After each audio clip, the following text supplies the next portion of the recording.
A vaca não tropeça porque não se apressa.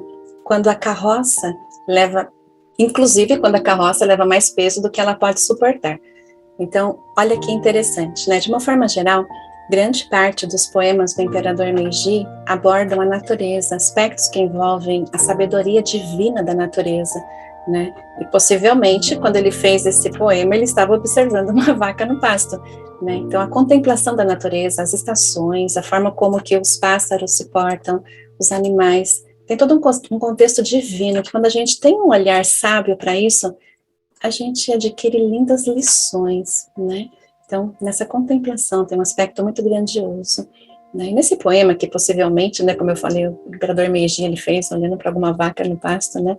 Podemos refletir que até mesmo a vaca, que é um animal irracional, tem discernimento e sabedoria para andar com cautela, para não tropeçar. E mesmo perante uma situação de estresse, por exemplo, puxando uma carroça com peso até mais peso do que ela pode suportar, ela mantém a cautela.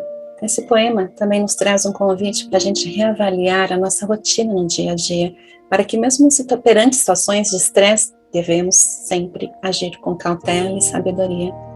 Tudo tem seu tempo, e mesmo que tenhamos ansiedade ou pressa em alcançar determinados projetos ou resultados, em várias situações a ação mais prudente é simplesmente se acalmar, orar, meditar e aguardar o melhor momento, para assim seguir, né, em busca dos seus objetivos, sempre com sabedoria, paciência, discernimento. E dessa forma, será mais fácil manter o equilíbrio para vislumbrar as melhores opções, avaliando o que é verdade, o que é ilusão ou reatividade do ego, aspectos causados pelas mágoas, crítica, crenças limitantes negativas, inveja, egoísmo e aí por diante. E sempre que possível, envie reiki aos seus projetos, aos seus objetivos. Então, quem é reikiano tem uma ferramenta divina grandiosa nas mãos, e quando houver dúvidas em suas escolhas, medita sem pressa. Faça o autotratamento durante vários dias, se necessário, e medita, buscando respostas dentro de você, sobre uma orientação específica, por exemplo, sobre uma decisão específica, por exemplo. Porque na sabedoria da conexão com a sua centelha divina é onde vem, às vezes, alguns insights, algumas questões que às vezes, poderiam estar perto de você, na sua frente, você não estava enxergando. Então, o discernimento que a meditação auxilia, nos proporciona, né, junto com o Reiki, é interessantíssimo. Eu lembrei de uma frase agora, do Silvio Santos. Ele, em algum momento no passado, ele falou para alguém que estava querendo trabalhar com ele. Não lembro se era um artista, se era um cantor, mas a resposta dele foi: você está com muita pressa. Quem tem pressa come cru. Ou seja, como arroz, né? Você tem que esperar o arroz cozinhar para você ter o tempo de comê-lo. E aquela pessoa não trabalhou com ele e não teve tanto sucesso como poderia ter tido se estivesse ali, né? Então, observar com cautela as ações, ter paciência, né? Principalmente quando a natureza nos dá todos os recursos para a gente ter que aguardar, ou ainda todas as indicações para a gente esperar, né? Então, interessante isso, e sempre que possível contemplar a natureza, observar o céu, ter contato com a terra, com a areia, mexer com a natureza, observar o vento, observar os animais. Então tem todo um contexto de sabedoria, inclusive as nuvens, né? Tem pessoas que falam: nossa, eu queria uma orientação, uma meditação, eu fiz o autotratamento, inspirei profundamente. Quando eu olhei para as nuvens, você não acredita, tinha lá uma forma que tinha a ver com a resposta que eu estava buscando. Enfim, é a contemplação da natureza que muitas vezes, em estado de elevação, de equilíbrio, os seres humanos conseguem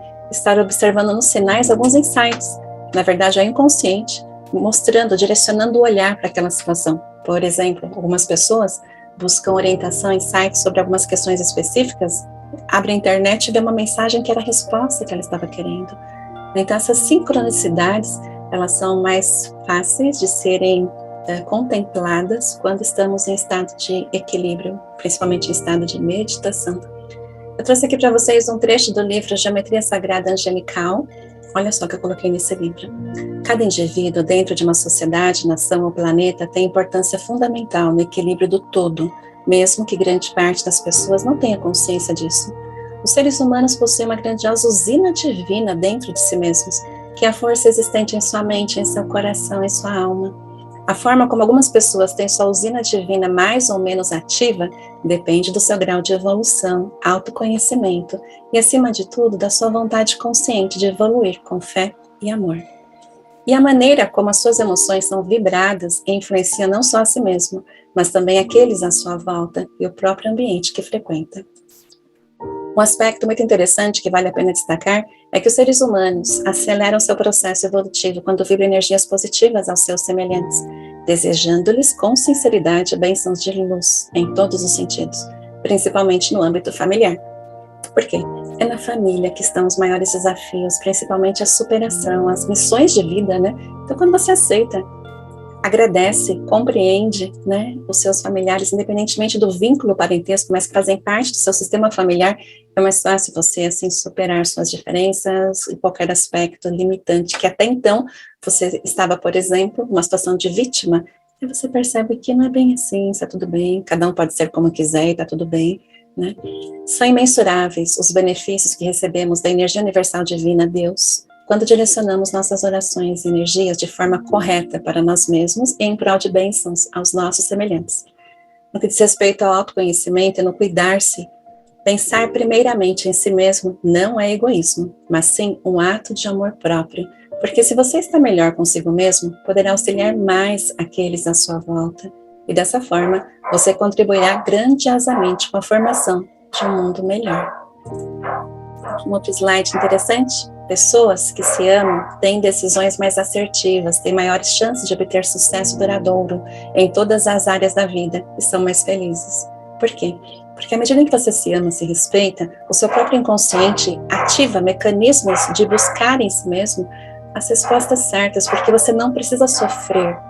Se você não está na posição de vítima, por exemplo, por que você vai ter uma decisão errada? E o nosso inconsciente, em várias esferas, tem sim o conhecimento das melhores decisões, sabe sim qual a melhor opção, né? Então, essas decisões que às vezes as pessoas chamam de intuição, na psicanálise tem todo um contexto que fala esse aspecto do que é intuição, não é bem intuição, é inconsciente que já estava de alguma forma conectando, ativado, né, nessa sintonia do que é o certo.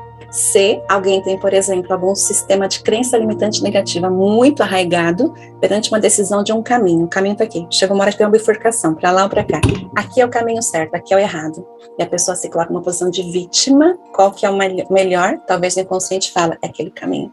Por que aquele caminho? Aquele caminho é o melhor para a pessoa estar naquela frequência do vitimismo.